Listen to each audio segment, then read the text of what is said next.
ناظرین، programme news and views کے ساتھ آپ کی میزبان سائمہ ملک آپ کی خدمت میں حاضر ہے. ناظرین، بات کرتے ہیں کل رات پرائم منسٹر عمران خان نے وزیر اعظم ہاؤس میں جو ہے حکومتی اراکین اور اتحادیوں کے اعزاز میں جو ہے ایک عشائیہ دیا. اس عشائیے سے خطاب کرتے ہوئے پرائم منسٹر صاحب نے بہت اہم باتیں کی اور کچھ ایسی باتیں بھی تھیں جن کے اوپر میں چاہتی ہوں کہ ہم بات کریں. اور اس کے ساتھ ساتھ جو ہے آج پاکستان اسٹاک ایکسچینج کے اوپر جو ایک دہشت گردانہ بزدلانہ کارروائی کی گئی، اس کے حوالے سے بھی بات کریں گے، کیونکہ یہ آج کی ایک اہم جو اپڈیٹ ہے اور ایک نیوز ہے. ہم چاہتے ہیں کہ آج اس کو بھی اپنے پروگرام میں شامل کریں. اس کے علاوہ اور بھی بہت ساری باتیں ہیں. کل اپوزیشن نے بھی ایک اپنی پریس کانفرنس کی اور انہوں نے اپنا ایک موقف پیش کیا. اس ساری صورتحال کے اوپر بات کرتے ہیں. میرے ساتھ اسٹوڈیو میں موجود ہیں اجاز شاہ صاحب، ان کو فارملی ویلکم کرتے ہیں. السلام علیکم اجاز صاحب. سر کیسے ہیں آپ؟ خیریت سے ہیں؟ بہت شکریہ سر، آپ نے پروگرام کے لیے وقت نکالا. سر آغاز کرتے ہیں پروگرام کا اور بات کرتے ہیں کہ کل پرائم منسٹر صاحب نے جو ہے اپنے جو حکومتی اراکین ہیں ان کے اعزاز میں جو عشائیہ دیا اور اتحادیوں کے اعزاز میں، تو پرائم منسٹر صاحب نے کہا کہ میں مافیا کے سامنے ڈٹ کے کھڑا ہوں اور میں ہار نہیں مانوں گا. ہم اسٹیٹس کو کے خلاف بھی لڑ رہے ہیں. ایک تو پہلے ہم بات کر لیتے ہیں مافیاز کے اوپر، کیونکہ آپ نے دیکھا کہ کس طریقے سے چینی آٹا اسکینڈل کو بھی انویسٹیگیٹ کیا گیا، پھر رپورٹ بھی پبلک ہوئی. ایون پرائم منسٹر صاحب نے کل یہ بھی کہا کہ پی آئی اے کی رپورٹ کے اوپر بھی بہت زیادہ دباؤ تھا، لیکن ہم نے اس کو بھی پبلک کیا اور آپ کو پتہ ہے کہ وہ پھر پارلیمنٹ میں بھی پیش ہوئی. آپ مجھے ایک بات بتائیں کہ کیا پرائم منسٹر صاحب کا یہ کہنا کہ مافیا، اور پھر آپ کو پتہ ہے کہ مافیا مسائل بھی کھڑے کر رہا ہے، تو یہ کیا پھر اور زیادہ مسائل کھڑے ہو جائیں گے یا چیزیں سلجھنے لگیں گی؟ کیا دیکھ رہے ہیں آپ؟ دیکھیں سائمہ، اس میں نا سب سے بڑی بات یہ ہے کہ ہمیں ان چیزوں میں جو چیزیں نظر آ رہی ہیں نا وہ عام لوگوں کو نظر نہیں آتی. اور جب ہم انسائٹ کرتے ہیں ان چیزوں کا تو بیسیکلی ہم پبلک کو اویئرنیس کرنے کی بات کرتے ہیں. صحیح. اور پبلک اویئرنیس میں سب سے بڑی بات یہ ہے کہ ہم انالائز کریں اور لوگوں کو وہ سچ بتائیں جو اندر چھپا ہوا ہے، جو کہ عام آدمی کو نہیں پتہ. 70 سالوں سے یا 72 سالوں سے اس ملک کو مافیا نے ہی خراب کیا ہے. صحیح. وہ چاہے پولیٹیکل شیپ میں ہو، چاہے وہ کسی اور شیپ میں ہو. اب نیم ون سنگل مافیا اور وہ آپ کے ملک میں موجود ہے. میں نے پچھلے پروگراموں میں انڈیکیٹ کیا کہ آپ نے 45 روپے پر لیٹر کے حساب سے پیٹرول کی قیمت کم کی.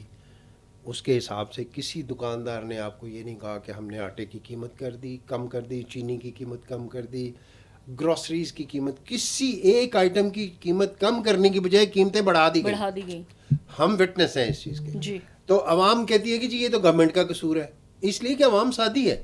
وہ یہ سمجھتی ہے کہ اتنے سمپل معاملات ہیں کہ اب گورنمنٹ ہر چیز سنبھال سکتی ہے. بیسیکلی آپ دیکھیں کہ میں نے ایک چیز مانیٹر کی کہ میں کل بازار گیا اور میں نے دکاندار کو کہا کہ مجھے 1 کلو بیف دے دو. اس نے کہا جی بیف آپ لے لیں. اور وہ اس نے قیمت آپ کو پتہ ہے کتنی چارج کی؟ 650 روپے. صحیح.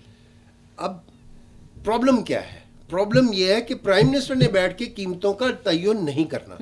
ڈپٹی کمشنر نے اگر فرض کریں گورنمنٹ نے کہا جی 70 روپے کلو چینی بھیج دیں، تو یہ دکانداروں کا کام تھا، بزنس کمیونٹی کا کام تھا کہ وہ اس کال کو لبیک کہتے اور کہتے ہاں جی ٹھیک ہے، ہم نے بڑا منافع کما لیا، ہم 70 روپے دیں گے. اور 70 روپے پہ بھی وہ اچھا خاصا منافع لے رہے ہیں. جی. لیکن نہیں ہوئی. چینی مارکیٹ سے غائب کر دی گئی. کیوں کر دی گئی؟ اس لیے غائب کر دی گئی کہ وہ 70 روپے پہ نہیں 80 85 90 روپے پہ بیچنا چاہ رہے ہیں. اور یہی مونوپلی ہے اور یہی کارٹل ہے اور اسی کو آپ نے مافیا کا نام دیا. یہ کیا چیز ہے؟ اس کو سمجھنے کی ضرورت ہے. میں نے آپ کو ایک پروگرام پہلے بھی مجھے یاد ہے کہ میں نے آپ کو بتایا تھا کہ بیسیکلی جو ہمارا گروور ہے نا وہ اس وجہ سے پس رہا ہے کہ بیچ میں ایک تھرڈ ہینڈ آ جاتا ہے. جی. گروور کی چیز جو ہے وہ میرے پاس ڈائریکٹ اگر آئے گی تو وہ تو تیسرا جو بندہ ہے وہ اسے خرید کے میرے پاس لاتا ہے اور قیمت فیکچولی وہ بڑھا رہا ہے. تو اس لیے کہ اس نے گروور کو پہلے ہی فصل اگانے سے پہلے اس نے ادھار دے رکھا ہے. جی. ٹھیک ہے. گروور کی مجبوری ہے کہ اس نے اس سے پیسے لیے ہوئے. اب وہ اس نے فصل کا سودا کر لیا ہوا ہے. اب وہ جو تھرڈ پرسن ہے وہ جا کے فصل اٹھاتا ہے اور مارکیٹ میں اپنی مرضی کے ریٹ سے بیچتا ہے، ورنہ وہ اسٹاک کر لیتا ہے. وہ کہتا ہے کہ قیمت بڑھے گی تو بیچوں گا. اب کچھ آئٹم ایسے ہیں جن کے اوپر فرض کریں گندم ہے وہ آپ اسٹاک کر سکتے ہیں، دالیں ہیں، پلسز ہیں، آپ اسٹاک کر سکتے ہیں. روئی یا کاٹن آپ اسٹاک نہیں کر سکتے. اس میں آپ کو پر بیل کے حساب سے آپ کو پرائس لگانی ہوتی ہے, کیونکہ وہ جتنی تازہ بک جائے گی نا اتنی میں اچھی قیمت دے جائے گی, اس لیے کہ وہ گیلی ہوتی ہے. جی خشک ہوتے ہوتے اس میں اس کی قیمت تو شاید تھوڑی بہت بڑھا دیتے ہیں, لیکن اس میں خشک ہونے سے وزن کافی کم ہو جاتا ہے جی کاٹن کا. تو یہ بیسیکلی یہ اس طرح کی چیزیں ہیں جو ہمیں ہمارے ملک کو صرف ایک مافیا نہیں, پیٹرول مافیا کی بات کر جی آپ نے پچھلے دنوں آرٹیفیشل شارٹیج کی, پتہ چلا کہ جناب جتنی بھی کمپنیز ہیں ان کے پاس سٹوریج کیپیسٹی تھی, انہوں نے سٹور بند کر دیے, انہوں نے وہ نکالا ہی نہیں پیٹرول, اس لیے کہ جی آپ نے قیمت کم کر دی. اب گورنمنٹ کو مجبوراً بڑھانی پڑی ہے کہ وہ قیمت, اور اس کا بینیفٹ پتہ ہے آپ کو کس کو گیا؟ اس کا بینیفٹ گیا ہے اس کو کمپنی کو, جی علاوہ پی ایس او کے باقی جتنی چار پانچ کمپنیز ہیں ان سب نے وہ بینیفٹ لیا, اور اربوں بلینز آف روپیز ان کی طرف شفٹ ہوئے ہیں, 100 آف بلینز. اور آپ دیکھیں کہ غریب عوام جو ہے وہ کس طریقے سے سینکڑوں میں مافیاز بلینز کے ان کو گئے ہیں میڈم. جی یہ بات نہیں ہے, بات یہ ہے کہ یہ لوگ ہیں جو, اور پھر کون ہے ان کی سپورٹ پہ, کون ہے اسمبلی میں کھڑے ہوئے وہی شور مچانے والے لوگ جی کہ جی وہ مارے گئے, وہ لوٹے گئے, وہ پبلک کو مار دیا, فلانا کر دیا. باہر جا کے وہی منافقت کرتے ہیں, اندر آ کے وہی منافقت کرتے ہیں. خدا کا خوف کہیں, سیاست ہو گئی بہت. سیاست کو اگر آپ نے عوام کے سر پہ کرنا ہے اس لیے کہ پیسے بھی آپ عوام سے کھائیں اور بیڑا بھی عوام کا ہی غرق کریں, تو خدا کے واسطے ایسی سیاست سے باز آتے ہیں. اور یہی پرائم منسٹر نے انڈیکیٹ کیا ہے, صرف پرائم منسٹر نہیں, ہر وزیر اس چیز پہ قائم ہے کہ یہ زیادتی ہو رہی ہے اور یہ ذلت جو ہے صرف وہ پیسے کمانے والے کر رہے ہیں اور کوئی نہیں ہے. اس کا ذمہ دار کون ہے؟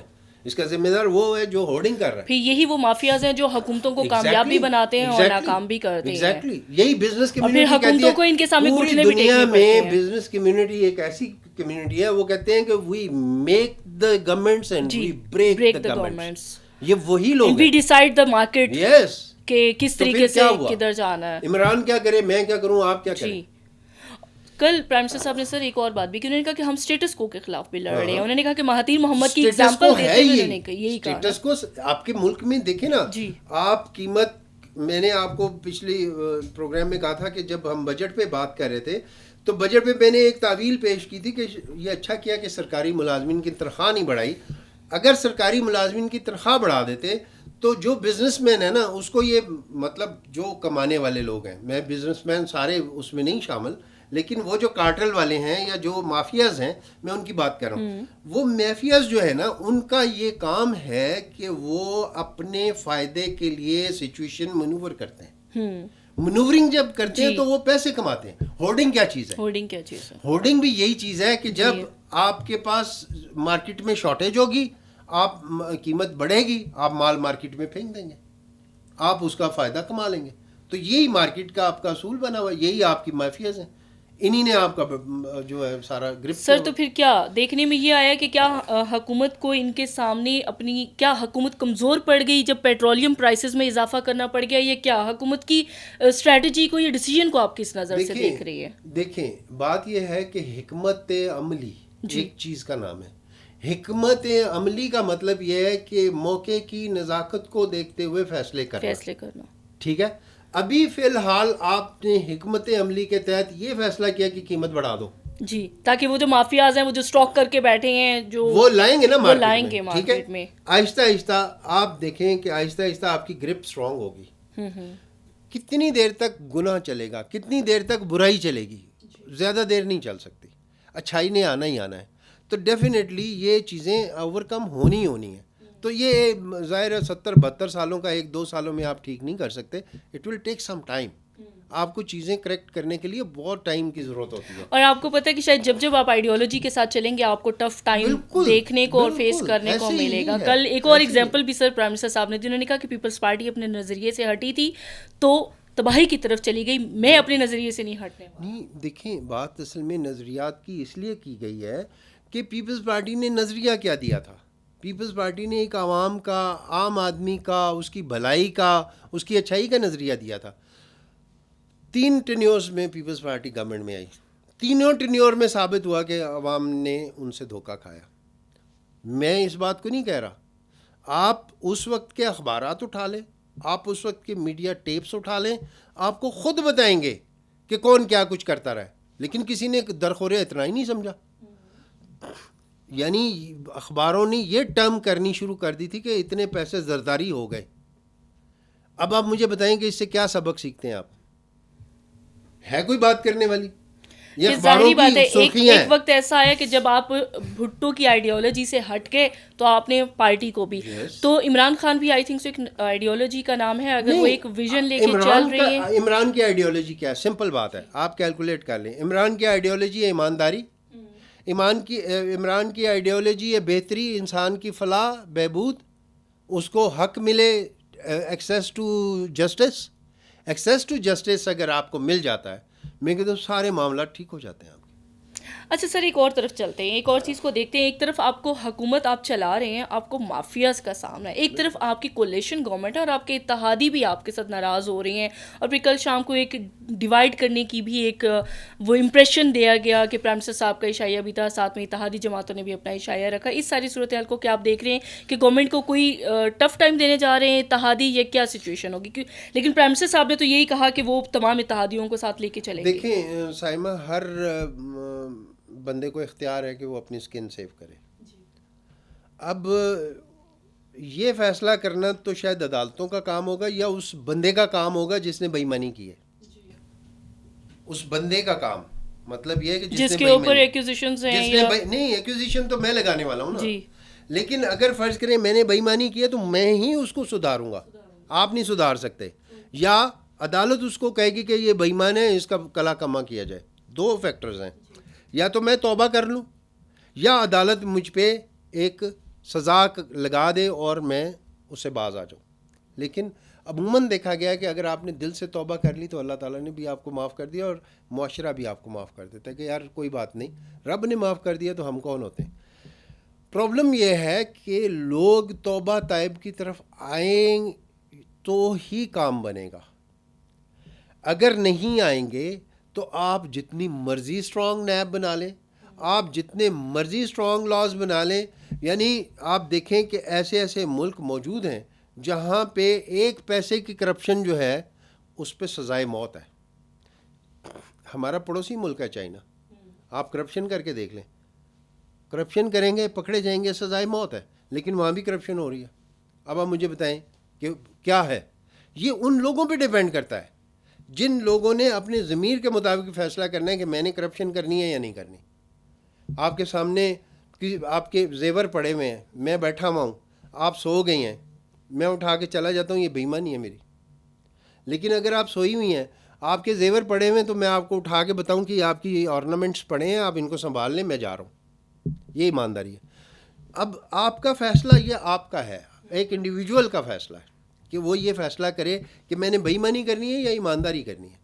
اور اس معاشرے میں, جس معاشرے میں نہ ریلیجن ہے, مطلب لادینیت کی انتہا ہے, اس معاشرے میں سزائے موت کیوں رکھی گئی ہے؟ اس لیے کہ ان کو پتہ چلے کہ بھائی غلط کام نہیں کرنا, اور غلط کام آپ کسی دنیا کے کسی حصے میں چلے جائیں وہ غلط ہی ہے. اور سزائے موت ایک میکسیمم آپ کو سزا دے دی گئی نا, مطلب آپ کی جان ختم, اس سے زیادہ اور کیا سزا؟ اس سے زیادہ اور آپ کو کیا ڈرایا جا سکتا ہے؟ کچھ بھی نہیں ہو سکتا نا, اس سے زیادہ تو آپ کو کوئی سزا ہی نہیں ہے دنیا میں. صحیح کہہ رہے ہیں آپ. تو اس سزا کے باوجود لوگ جو ہیں وہ کر رہے ہیں, جرائم سے باز نہیں آتے, کر رہے ہیں, برائیاں کر رہے ہیں. تو بیسیکلی اس چیز کو دیکھنے کی ضرورت ہے کہ ہمیں اپنے کیریکٹر کو سنبھالنے کی ضرورت ہے. ہمیں یہ دیکھنے کی ضرورت ہے کہ ہم باقاعدہ طور پہ دین محمدی کی بات ہوتی ہے یا کہتے ہیں کہ جی وہ یہ کر دیں وہ کر دیں. بیسیکلی دین محمدی جو ہے اس سے کام نہیں چلے گا. دین محمدی میرے اندر ہے, اللہ کا قانون میرے اندر ہے, نماز میرے اندر ہے. میں آپ کو دکھانے کے لیے نماز نہیں پڑھ سکتا, میں اپنے رب کے سامنے نماز پڑھ سکتا ہوں. یہ آپ کے پرسنل میٹرز ہے, لیکن ان پرسنل میٹرز کو دیکھیں, خدا نے بھی 5 وقت کی نماز آپ پہ فرض کی ہے. اس کی وجہ کیا تھی؟ اس کو پتہ تھا کہ انسان کتنی دفعہ بہکے گا. صحیح.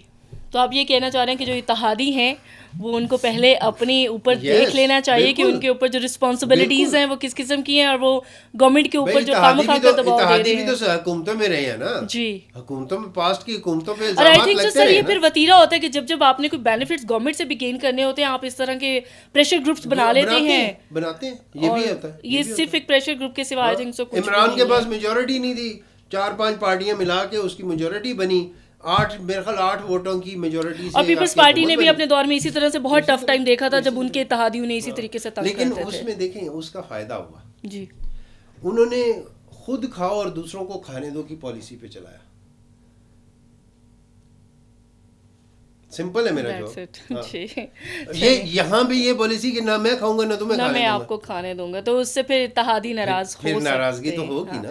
اور پھر ساتھ میں جو آپ نے کچھ کیسز کی بھی بات کی ہے کہ کچھ چیزیں ہیں تو وہ بھی آبویس ہیں, جو کہ کل شام کو ایک ڈویژن کا یا ایک اس طریقے کا امپریشن دیا گیا کہ پرائم منسٹر صاحب اور ان کے جو اتحادی ہیں وہ ان سے ناراض ہیں. اینی وے یہاں وقت ہوا ہے بریک کا, دوبارہ حاضر ہوتے ہیں.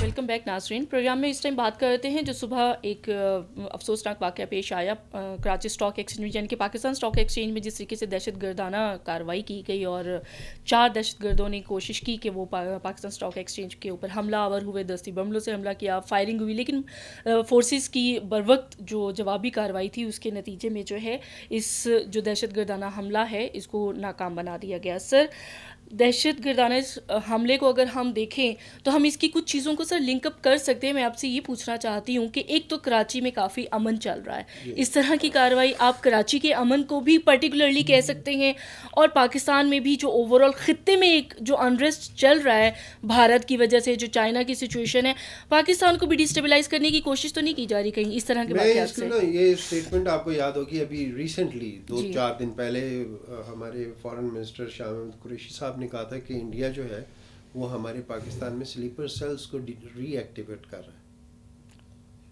دس از ویری بگ نیوز. اور یہ اور اگر ہم اس سے لنک کریں تو وہی چیز ہے, کراچی میں ایک سلیپر سیل ایک دہشت گرد تنظیم نے اس کی ذمہ داری بھی قبول کر لی. اس کا مطلب کیا ہوا؟ اس کا مطلب یہ ہے کہ وہ سلیپر سیل جاگ گئے, اور وہ جو لداخ میں ہوا یا گلوان میں ہوا وہ سارا جو ہے نا وہ اب ادھر نزلہ گرانے کی کوشش ہو رہی ہے. اور انشاءاللہ ہم نے پہلے بھی ثابت کیا کہ ہم ریزیلینٹ نیشن ہیں, ہم انشاءاللہ اب بھی ثابت کریں گے کہ ہم ریزیلینٹ نیشن ہیں, اور اللہ کے فضل سے اب وہ دن دور نہیں جب کشمیر آزاد ہوگا. سر لیکن بھارت کی اس طرح کی بزدلانہ کارروائیوں کو تو ہم پہلے بھی بہت دیکھیں سائمہ, بزدلانہ کارروائیاں ہوتی ہیں, سب کچھ چلتا ہے, یہ زندگی کا حصہ ہے. آپ دیکھیں وہ تھا نا اقبال کا شعر کہ تندیے باد مخالف سے نہ گھبرائے عقاب, یہ تو چلتی ہے تجھے اونچا اڑانے کے لیے. تو یہ اس طرح کی کارروائیوں سے ہم الرٹ ہوتے ہیں. ہماری سیکیورٹی فورسز کی اور جو ہے نا کمٹمنٹ اور ان کی جو ریزیلینس اور ان کی جو پاور ہے وہ اور زیادہ کھل کے سامنے آتی ہے. دیکھیں جب آپ کسی پہ ظلم کرتے ہیں نا تو پھر وہ ظلم کی انتہا جب ہو جاتی ہے تو پھر وہ اٹھتے ہیں جو مظلوم ہوتے ہیں, پھر وہ کہتے ہیں کہ بھائی چھوڑ دو, اب ہمیں جگہ دے دو, بس اب ہم نہیں چھوڑیں گے. تو وہ کشمیری جو ہے نا اب اس سٹیج پہ ہیں, اس نیچ پہ ہیں, اور یہ ہم پاکستان کے بینگ پاکستانی نیشن, اگر ہم نے کشمیر کی آزادی کے علمبردار ہیں تو ہمیں یہ صبر اور استحکام کے ساتھ یہ مقابلہ کرنا ہوگا, اور انشاءاللہ آپ دیکھیے گا کہ کشمیر آپ کو مل کے رہے گا اور وہ آزاد ہوگا. سر کچھ رپورٹس میں پڑھ رہی تھی, آپ کی نظر سے بھی گزری ہوں گی, کہ جو لداخ اور اس کے جو باقی ایڈجسٹنٹ ایریاز ہیں وہاں جو بھارتی حکومت کی طرف سے جو اقدامات ہیں کہ کچھ اسکول کالجز کو بھی جموں اینڈ کشمیر والی سائڈ سے خالی کرا لیا گیا ہے, وہاں فورسز اور ٹروپس کو جو ہے ان کی موومنٹ کروا لی گئی ہے. خطے میں ایک جنگ کا سماں بھی سننے میں دیکھنے میں آ رہا ہے کہ قائم کیا جانے والا ہے. اس طرح پھر قائم کیا جانے والا نہیں, قائم ہو چکا ہے. دیکھیں لداخ کی صورتحال کو اگر تھوڑا سا آپ اینالائز کریں تو بیسیکلی یہ ایک طرح سے ڈسپیوٹڈ ٹیریٹری ہے, اور یہ ڈسپیوٹڈ ان اے سینس آپ اس کو زیادہ ڈسپیوٹڈ بھی نہیں کہہ سکتے, کہ اس پہ بیسیکلی چائنا آلریڈی اس پہ تھا, اس کا کلیم تھا چائنا کا, اور انڈیا نے اس کلیم کو, کیونکہ پیٹرولنگ تو چائنا کر رہا تھا اس پہ, ٹھیک ہے, انڈیا نے اوور دا پیریڈ, مطلب میرا خیال ہے کہ یہ کوئی 4-5-6 مہینے کے دوران انڈیا نے وہاں پہ اپنی سڑکیں بنانی شروع کر دیں, پل بنانے شروع کر دیے, انہوں نے وہاں پہ ایک طرح سے قبضے کی صورت ایک جو اسٹیٹس ہے اس کو چینج کرنا شروع کر دیا. اب بیسیکلی جب چینج کریں گے تو China is not a small پار تو پار ہوتی ہے, وہ چھوٹی ہے بڑی کیا. اور ایسی چیز جو آپ کے اور میرے بیچ میں ڈسپیوٹڈ بھی ہو, I don't have any right کہ میں اس کو چینج کرنے لگ جاؤں. بالکل. تو یہ صورتحال بنی, انڈیا نے وہ کرنا شروع کر دیا, چائنا نے وارننگ دی, نہیں باز آئے تو پھر ظاہر ہے وہ آرمڈ کلیش تو ہوتا ہی ہے نا. پھر اس کے بعد 20 سے 40 فوجی جو ہے انڈیا کے وہ جہنم واصل ہوئے. اب صورتحال یہ ہے کہ اس وقت چائنا یہی کہہ رہا ہے کہ بھائی وہ جو علاقہ ہے اس کو آپ خالی کر دیں, آپ اس میں کوئی کسی قسم کی نہ ریٹ ہے آپ کی, نہ کوئی آپ کی بات ہے, آپ اپنا چھوڑ دیں. اب اس صورتحال سے نپٹنے کے لیے جو بھی مطلب میں تو سمجھتا ہوں کہ مودی کے پاس اتنا نہ اسے ہتھیار ہے نہ جذبہ ہے اس کی فوج میں, وہ مر چکے ہوئے ہیں آلریڈی, مطلب آلریڈی ان کے اپنے اندر سے بھی بہت کرٹیسزم ہے, کشمیر میں کافی بھگت چکے ہیں وہ, مطلب وہ نہتے کشمیریوں کے اوپر ظلم و جبر کرنے کے بعد ان کے ضمیر ہی مردہ ہو چکے ہیں. تو وہ فوج کہاں لڑ سکتی ہے جس کے اندر کوئی جذبہ ہی نہ ہو. شاہ صاحب, ہم اس سچویشن کو انالائز اگر ایز اے پاکستان ہم یا پاکستانی گورنمنٹ اس کو انالائز کرتی, تو کیا آج کا جو واقعہ ہے آپ کو ایسا نہیں لگ رہا کہ بھارت پاکستان کو الجھانا چاہ رہا ہے اس طرح کی ٹیررسٹ ایکٹیویٹیز کر کے؟ یہی تو, یہ بالکل دیکھیں نا, یہ تو کنفرم بات ہے, اس میں تو اب ڈھکی چھپی رہ ہی نہیں گئی. پاکستان میں آپ نے باقاعدہ پیس ریسٹور کر دیا. آپ مجھے بتائیں کہ پچھلے 4-5 سالوں میں جو دہشت گردی کے خلاف جنگ جیت کے الحمدللہ بیٹھے ہیں, جیت کے بیٹھے ہیں, اور ہم نے پورے تجربے حاصل کر لیے ہوئے ہیں. تو یہ چھوٹے چھوٹے سلیپر سیل کوئی مسئلہ نہیں ہے, یہ کوئی اتنی بڑی بات نہیں ہے. ہمارے فوجی جوانوں نے اگر فرض کریں, کل بھی تتا پانی سیکٹر پہ بھارتی کوڈ کاپٹر ایک آیا, اس کو مار گرایا ہے. 9 اس سال میں 9 کوڈ کاپٹر ہم نے گرائے ہیں ان کے. وہ کیوں آتے ہیں کوڈ کاپٹر؟ اب یہ کل والا 850 میٹر اندر آ گیا تھا, تو کیوں یہاں ہم لینے آتے ہیں؟ اپنے علاقے میں رہیں اگر فرض کرو. لیکن بات یہ ہے کہ وہ اپنے آپ کو ہیجمونک ذہنیت کا مالک ہے. ادھر چائنا کے ساتھ اس نے ٹینشن ایسکیلیٹ وہاں کی ہوئی ہے. ہاں, اب کریں نا وہاں پہ سرجیکل اسٹرائک. میں دیکھتا ہوں کون سی اتنے وہ ایکسپیرینسڈ ہیں, اور وہ جناب کہتے تھے پاکستان میں ہم نے سرجیکل اسٹرائک کر کے کوا مار دیا, سرجیکل اسٹرائک کر کے ہم نے ایک درخت اور 2 درخت جو ہے نا ہم نے وہ جنگل میں اڑا کے رکھ دیے. تو یہ سرجیکل اسٹرائک ہم نے 300 وہ مار دیے, 400 کلیم کیا گیا.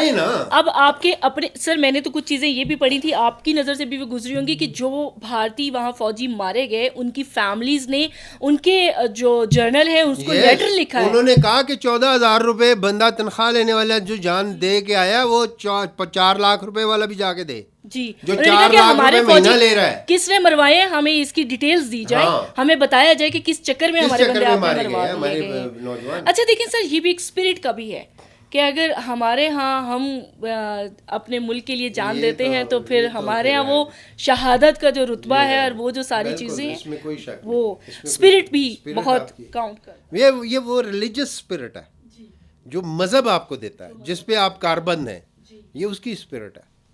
اچھا, یہ بات تو ہو گئی سر. اس کے ساتھ جہاں اتنی ساری ٹینشنز کی باتیں ہوتی ہیں وہاں کبھی کبھی کچھ چیزیں آپ کی نگاہوں سے بڑی اچھی سی بھی گزر جاتی ہیں.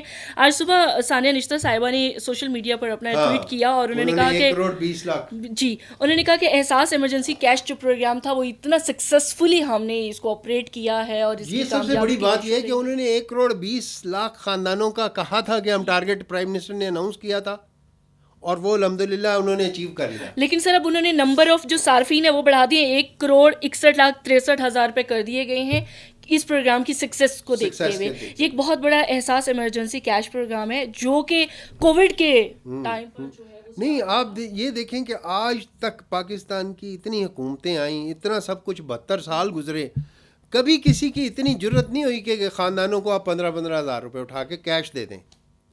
یہ سچویشن پہلی دفعہ ہوئی پاکستان میں, اور یہ پہلی دفعہ اومن سیٹ کیا گیا کہ واقعی غریب لوگوں کو امداد کے طور پہ ان کو کہا گیا کہ یہ آپ کے پیسے ہیں, یہ آپ لے لیں. اور یہ آنر کی بات ہے, اور یہ اس میں کسی کو نہ بھیک منگائی گئی, نہ کسی کو خراب کیا گیا, نہ خوار کیا گیا.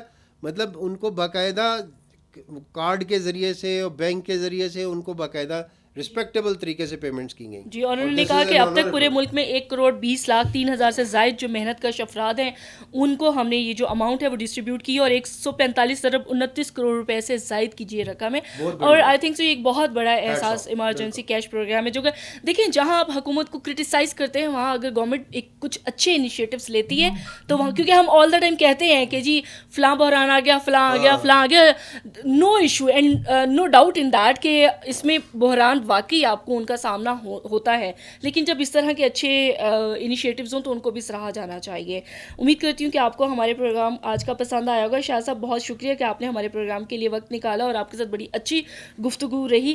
ویورز، ہم نے کوشش کی ہے کہ جتنے بھی پوائنٹس ہیں ان کو اچھے طریقے سے ڈسکس کریں اور آپ تک پہنچانے کی کوشش کریں. امید کرتی ہوں آپ کو ہمارا آج کا پروگرام پسند آیا ہوگا. اگلے پروگرام تک کے لیے اجازت دیجیے. اللہ حافظ.